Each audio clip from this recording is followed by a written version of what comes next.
হ্যাঁ বাসা বাসা বাসা আমার বাসা। আরে বাইরে দিল তো বাইরে দিল। এই বলে তো সারাদিন খালি কি এক গেম খেলে খালি বাচ্চা বাচ্চা আমার বাচ্চা কান মারবো এই তোর বাপেরে মারবো না তোর মায়েরে মারবো সারাদিন খালি গেম খেলতে থাকে মোবাইল একটা নিয়ে আরে আমার গেমটা মিশনটা শেষ হয়ে যাবে তাদের দাও না। তোর গেমের কাতারে পড়ি তোর বাপে আজকে আইও তোর মোবাইল ট্রান্সফার মেরে ভাঙবো আরে আমার গেমটা নষ্ট হয়ে যাবো তো মোবাইলটা দিয়ে আসতাম আমার গেমটা শেষ হয়ে যাবে গেমটা মোবাইলটাতে আমার গেমটা শেষ গেমটা সারি বছর কি এক গেমের কানে পড়লো আমার পোলা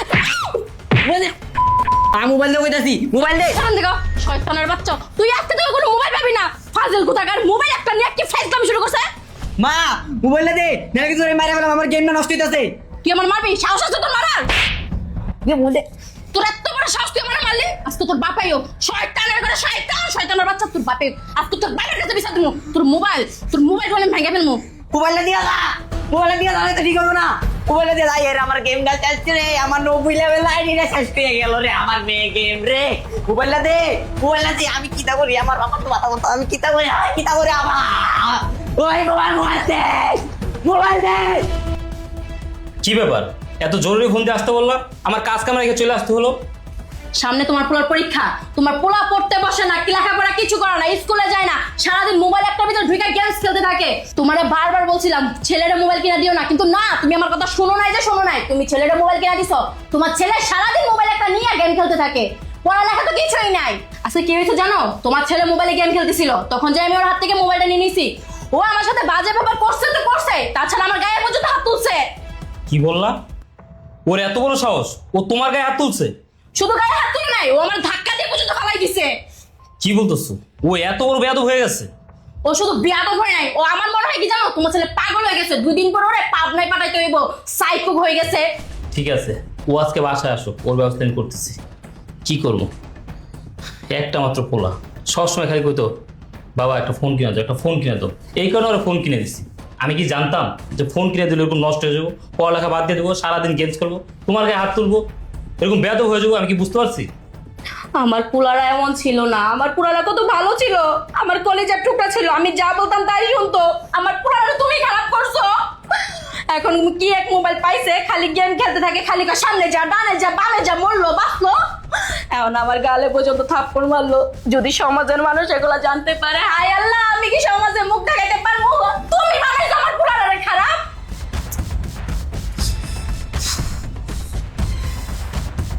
কি ব্যাপার নীরব তুমি নাকি ফোনের জন্য তোমার মায়ের গায়ে হাত তুলছো? ও তুলছি 100 বার তুলমু আমার গেমের মাঝখান দিয়ে বইটা আমার মোবাইলটা লয়ে গেছে গা তুই আমি কি করুম?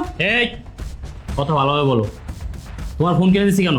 হ্যাঁ তুমি আমার আবদার করছো এই কারণে তোমার একটা ফোন কিনে দিচ্ছি এখন তুমি ফোন পেয়ে পড়ালেখা করবো না স্কুলে যাবে না সারাদিন গেমস করবে নাকি? বাবা মারে বালা মতো কও আমার মোবাইলটা দিয়ে দিতে নাইলে কিন্তু আমি ঘরে কেমন লাগাইলাম আমি মারে মাইরালাম। কি বললি তুই তুই এত বড় বেয়াদব হয়ে গেছস? হ্যাঁ ফোনের জন্য তুই মায়ের বাইরে ফেলাবি আজকে থেকে তোর ফোন চালানো বন্ধ তোরে কোনো ফোন দেওয়া হইব না। আব্বা মারে কও ফোন দিতে আমি সকাল থেকে গেম খেলতে পারতাছি না আমার মাথা রাতা কিন্তু ফুল হ্যাং হয়ে রয়েছে মোবাইলে দিতে কও ভালো মতো কইতাছি এই মোবাইল দে। আব্বা তুমি আবার কি হাত তুললা? চপ বেয়াদব তুই ফোন পেয়ে বেয়াদব হয়ে গেছস তোর মার গায়ে হাত তুলো তুই আমার সাথে বেয়াদবি করস। এই আজকে থেকে তোর ফোন চালানো বন্ধ তুই আমার বাসাতে বাইরে হয়ে যা তোর মতো পোলা আমার লাগবো না তুই আমার পোলা না বেরো আমার বাসা থেকে। এই তুই আমার কি হাত দিছস তোর সাহস কম না? এই তুই কেমন বাপ রে তুই পোলার গায়ে হাত দেস পোলার মোবাইল হয়ে যাস গা এই সকাল থেকে গেম খেলতে পারতেছি না এই মহিলার কারণে আমি মোবাইলে গেম খেলতে পারতেছি না এই মহিলা আমার জীবনটা নষ্ট করে দিছে আমার মোবাইলটা খাইয়ে নিছে আমি ভালো কথা দিই মোবাইলটা দে আর মাথাটা কিন্তু হিট করিস না। এই তুই কইছিস না বাসাতে বাইরে বাইরে কই রাস্তা বাবা স্যার মোবাইল দে বাবা আমি তোমার সুন্দর করে কইতেছি বাবা মোবাইলটা দিয়ে দাও আমার মাথা কিন্তু আমি পাগল হয়ে যাবো বাবা আমি তোমার সুন্দর বাবা না বাবা সুন্দর করে দিয়েছি মোবাইলটা দাও বাবা। এই! তুই কি পাগল হয়ে গেছস? হ্যাঁ ফোনে গেমস খেলতে খেলতে পাগল হয়ে গেছে তোর মতো পোলা আমার লাগবো না তুই আমার বাসাতে বাইরে বাইরে। ঠিক আছে আমি জায়গা দিই তোকে কর থেকে আর তুই তোর লাগে আজকে অবস্থা হয়েছে তুই যদি আমার আব্বারে না কইতি আর মোবাইলে না নিতি তাহলে আজকে এই ঘটনাটা ঘটে না আমি তোকে করতে তাকিয়ে যাচ্ছি আরে বাপ ওরে দেখ কেন তো করে আমি তাই যাচ্ছি কি ভাত্তিকা এই করে থাকবো না যে কি যে বাপা পোলার ভালো যায় না পোলার একটু শান্তিতে থাকতে দেয় না এটি বাপ মানা এটি বাপ মানা এটি বাপ মানা।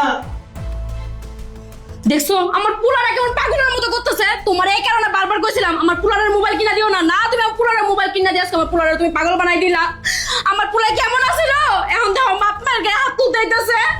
আমার কি ভালো পোলা কেমন হয়ে গেল?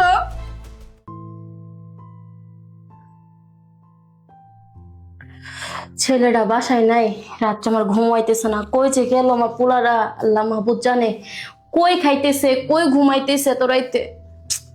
আমি তো মা, আমার মনে কি আর শান্তি লাগে? ভালো লাগতেছে না, যাই একটু ওয়াশরুম থেকে আসি।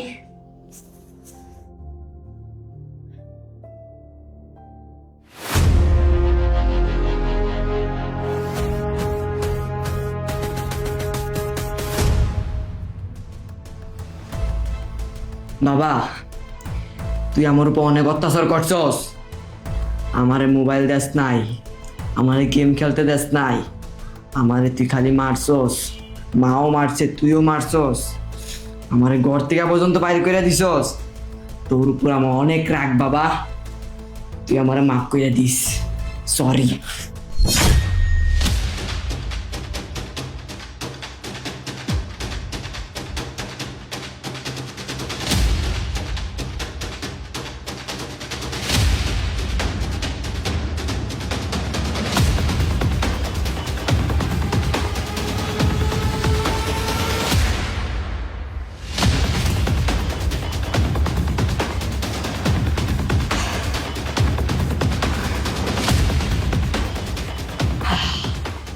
বাবা, তুই আমার মাফ করে দিস।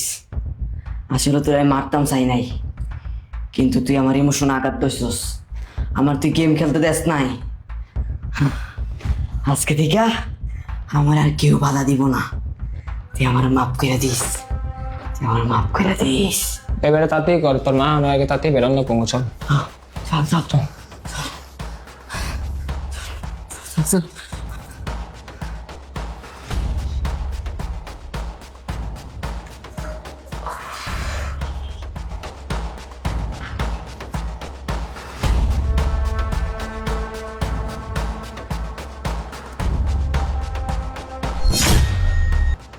রুবেল, এই রুবেল, তোমার কি হয়েছে? রুবেল, রুবেল, তোমার কি হয়েছে? রুবেল, এই রুবেল, রুবেল, তোমার কি হয়েছে? রুবেল!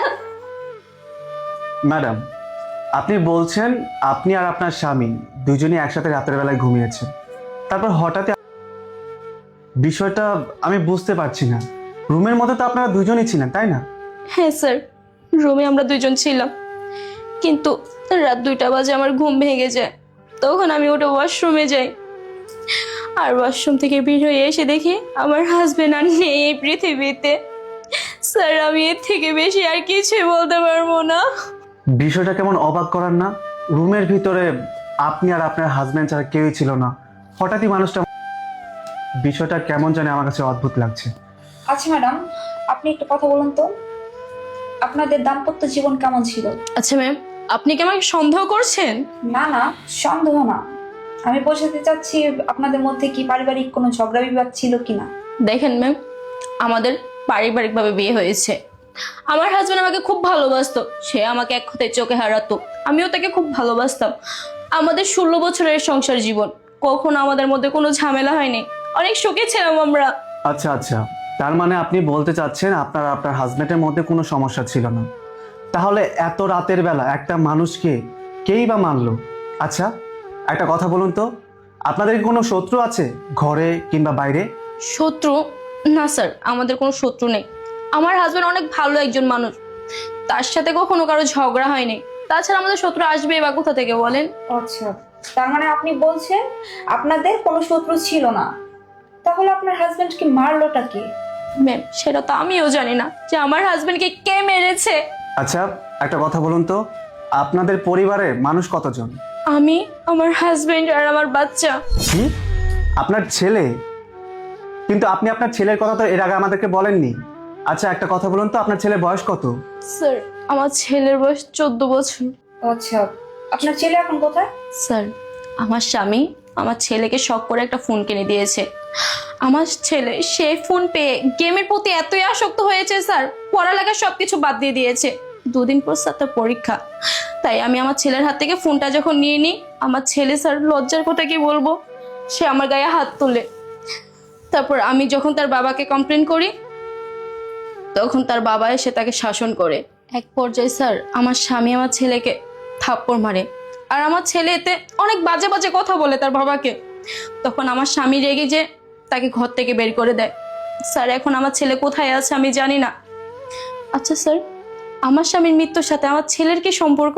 সম্পর্ক আছে, সম্পর্ক আছে দেখেই তো আপনাকে জিজ্ঞেস করা হয়েছে। যাই হোক, আপনার ছেলে এখন কোথায় জানেন? আপনার ছেলেকে আমাদের প্রয়োজন। ম্যাম আমি তো জানি না আমার ছেলে কোথায়, হবে হয়তো কোথাও তার বন্ধু বান্ধবের বাসায় গেছে, রাগ কমলে ঠিকই চলে আসবে আমার বাসায়। শুনুন, আপনার ছেলেকে খুঁজে না পাওয়া পর্যন্ত আপনার হাজবেন্ডের রহস্য আমরা বের করতে পারছি না। আপনার ছেলেকে আমাদের প্রয়োজন। স্যার আপনি কি আমার ছেলেকে সন্দেহ করছেন? সন্দেহ না করার তো কোনো কারণ নেই। যে ছেলে গেমসের প্রতি আসক্ত হয়ে বাবা মার গায়ে হাত তুলতে পারে, সে ছেলে তো আরো অনেক কিছু করতে পারে। আসলে আমাদের কাছে এই ধরনের আরো অনেক কেস এসেছে, সেই কেস আমরা হ্যান্ডেল করেছি। তবে বেসিক্যালি দেখা গেছে যে বাচ্চা গেমসের প্রতি এতটাই আসক্ত হয়েছে যে বাবা মায়ের গায়ে হাত তুলেছে, এমনকি বাবা মাকে ফেলেছে। সো আপনার ছেলেকে আমাদের প্রয়োজন, আপনার ছেলের জবানবন্দি আমাদের প্রয়োজন। স্যার, ওনার কথা শুনে আমার মনে হচ্ছে ওনার হাজবেন্ডের মৃত্যুর পেছনে ওনার ছেলের যোগসূত্র নিশ্চয়ই আছে। শুনুন মিস নেহা, কনস্টেবলকে বলে পোস্টমর্টমের ব্যবস্থা করুন আপনি। জি। ম্যাম স্যার আপনারা কোথাও ভুল করছেন, আমার ছেলে কেন তার বাবাকে মারতে যাবে? আর তাছাড়া কোনো সন্তান কি পারে তার পিতাকে হত্যা? সেটা তো তদন্ত করার পরেই বলা যাবে। আর আপনি শুধু আমাদের হেল্প করবেন আপনার ছেলেকে খোঁজার জন্য। আচ্ছা চলুন। চলুন। আমাদের দেশের প্রত্যেকটা অভিভাবকের উদ্দেশ্যে আমি বলতেছি, আপনাদের বাচ্চাদেরকে এই মোবাইল নামক মরণ ওষুধ ধরিয়ে দিবেন না। আসলে গেমস খেলে আমাদের সমাজের অনেক বাচ্চারাই বাবা মায়ের সাথে খারাপ ব্যবহার করতেছে, বাবা মাকে এক পর্যায়ে মেরেও ফেলে। তাদের কাছে সবার কাছে অনুরোধ থাকবো, আপনারা আপনাদের সন্তানদেরকে অল্প বয়সে মোবাইল তুলে দিবেন না। এতে করে একটা সাজানো গোছানো একটা সংসার ভেঙে যায়। প্লিজ আপনাদের সবার কাছে অনুরোধ থাকবো, যারা আমাদের এই ভিডিওটা দেখবেন, আপনাদের সন্তানের হাতে কেউ মোবাইল নামক এই মরণ ওষুধ তুলে দিবেন না।